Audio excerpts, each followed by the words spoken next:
So I've never really given Vifm or Vifm, whatever the correct pronunciation is, I'm going to go with Vifm, a proper shot. So if you don't know what it is, Vifm is basically considered by a lot of people to be the absolute best Vim-like file manager. And if we're talking about the way you configure it and the coverage of Vim features, so anything that makes sense inside of a file manager has been replicated over from Vim.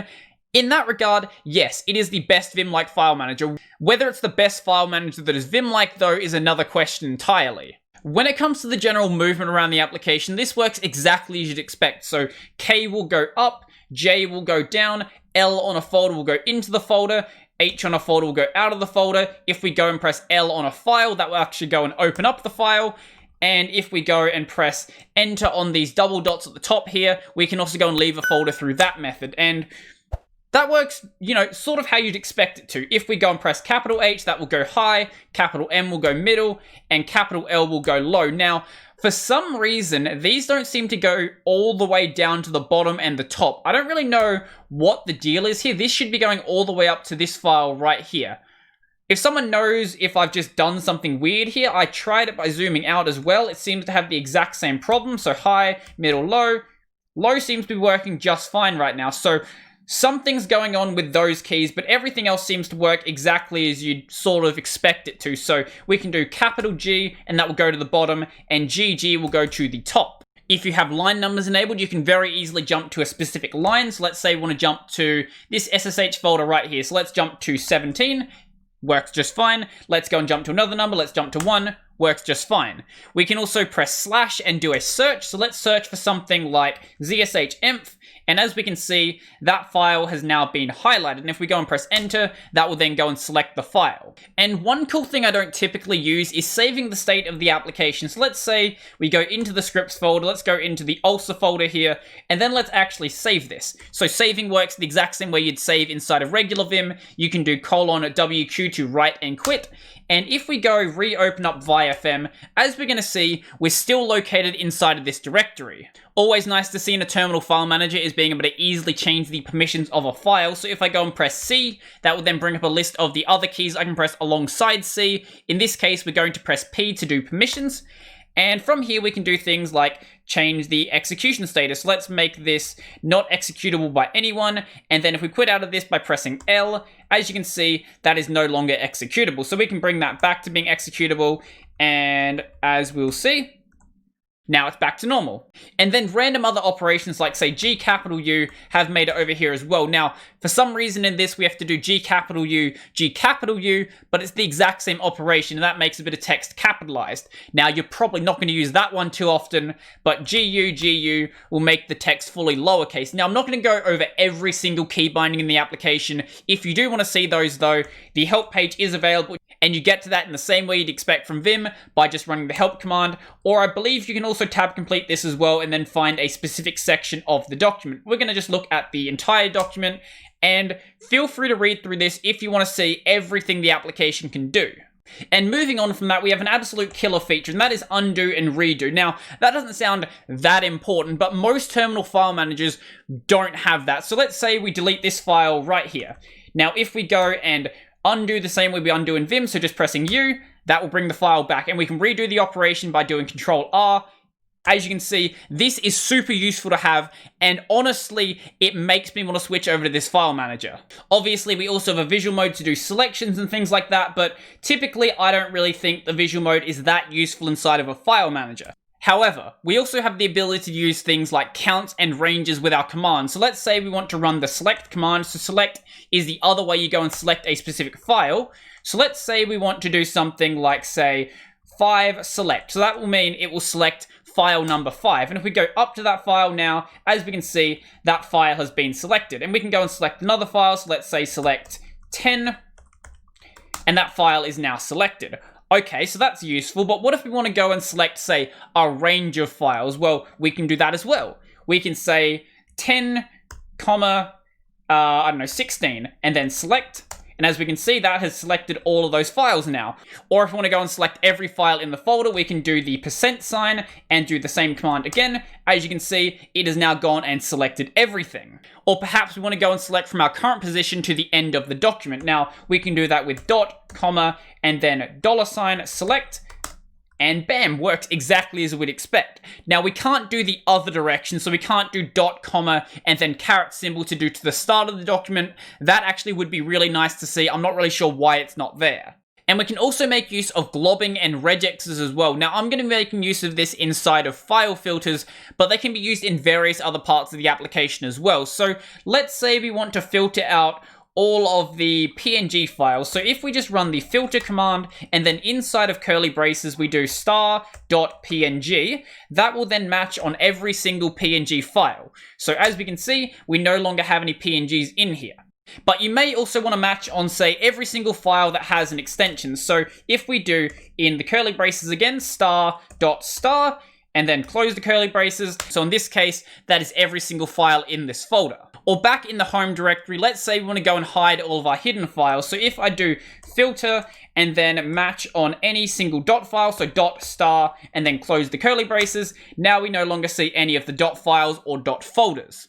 So it gets even more Vim-like over in the config file, where you have basically everything being set with set commands, and you have things like auto commands, and the way that remapping is done is also very Vim-like as well. Now, the settings in here are mostly sensible, I would say. So you have things like wild menu enabled by default, and you have it set to wild menu pop-up so you can see a bit of documentation. You have trash enabled by default, and most of it is pretty sensible. Now, I know that some people don't like things such as ignore case and smart case, but personally, I'm a big fan of them. And if you want to go and disable them, all you have to do is just go and remove this line. So what I wanted to show you in here is the way that file opening is done. Now, I don't like the way this is being done, and I'm probably going to rewrite it myself. So the problem you have here is that some of the applications it's going to try to launch files with, you simply won't have installed. So I think one of the default image viewing methods is through Vifm, which I don't have installed. I'm using SXIV, and if it tried to launch it with that, obviously it wouldn't work. But all of it's pretty easy to configure. So for example, with the web option right here, this is being done with file globs, and then you have the option to actually open it up with, and then if you want to have another option after that, you just have comma, and then the backup option for that. So for example, with Zathura right here with the PDFs. So we're opening up with Zathura. If we don't have Zathura installed, we'll open up with this one right here. If we don't have that installed, we'll open up with this one right here.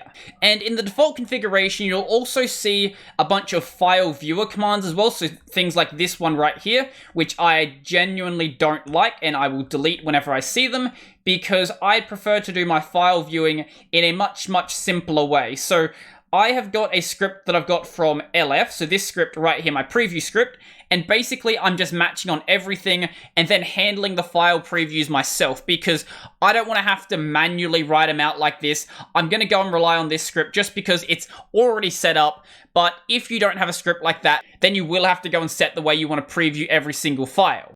And on that note, if you do want to do image previews, there is a way to do them within this application. I just don't use them myself because I'm used to not having them at this point. And the way you do key remapping is literally identical to Vim. So right here we have a normal mode, non-recursive map, and this is on capital S, and it's going to run the sort command, and then after it's run the sort command, it will do a carriage return, so that will actually run that command. And some of the ones that I've gone and added are things like this backspace, which will actually do an H. So if you open up Vifm or Vifm, whatever, I said I was going to say Vifm and then I stopped doing that halfway through the video. If you go and press backspace normally, it won't actually do anything, but I like my backspace to actually go back a directory. I know some people are kind of used to not having that. I like it being there though. Or I've got things like dot to hide and show my dot files, F to automatically write out the filter command, and capital F to undo my filters. And then other neat things like some file operations, so MF to make a file, and MD to make a directory, or if I press Q, that will automatically quit out of the application, WQ will save and quit, and the most important thing for using a terminal file manager is directory jumps. Now, if you're not using directory jumps, I don't know how you're using a terminal file manager.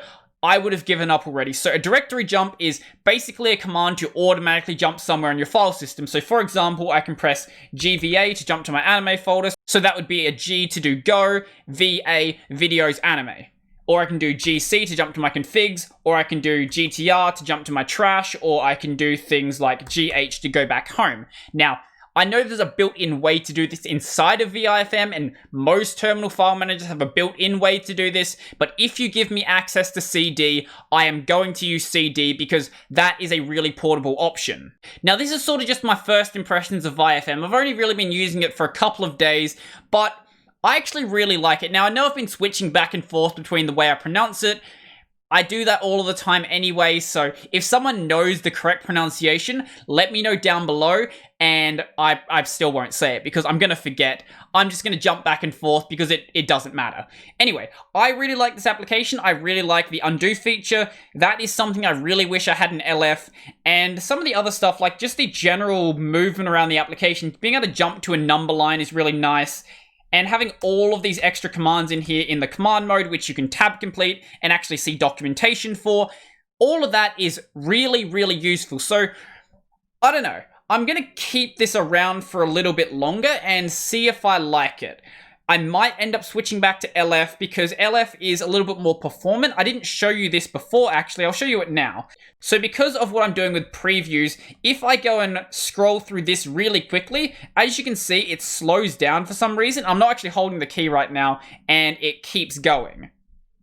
I don't know why that happens because it doesn't happen over in LF. If I go show you that now, obviously, this is not really the best way to test performance. I guess it's because in LF, if it's not actually loaded, it just leaves a little loading symbol right there, but I don't know.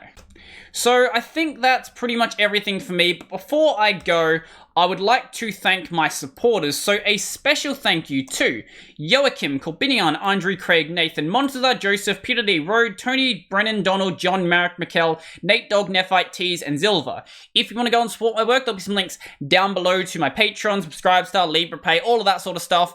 And I've got my podcast, which is Tech Over Tea, available basically anywhere you listen to podcasts, and this channel is available on Library, Odyssey, BitTube, BitChute, and a bunch of other platforms as well if you want to watch it on a platform that isn't YouTube. So I think that's pretty much everything for me, and I'm out.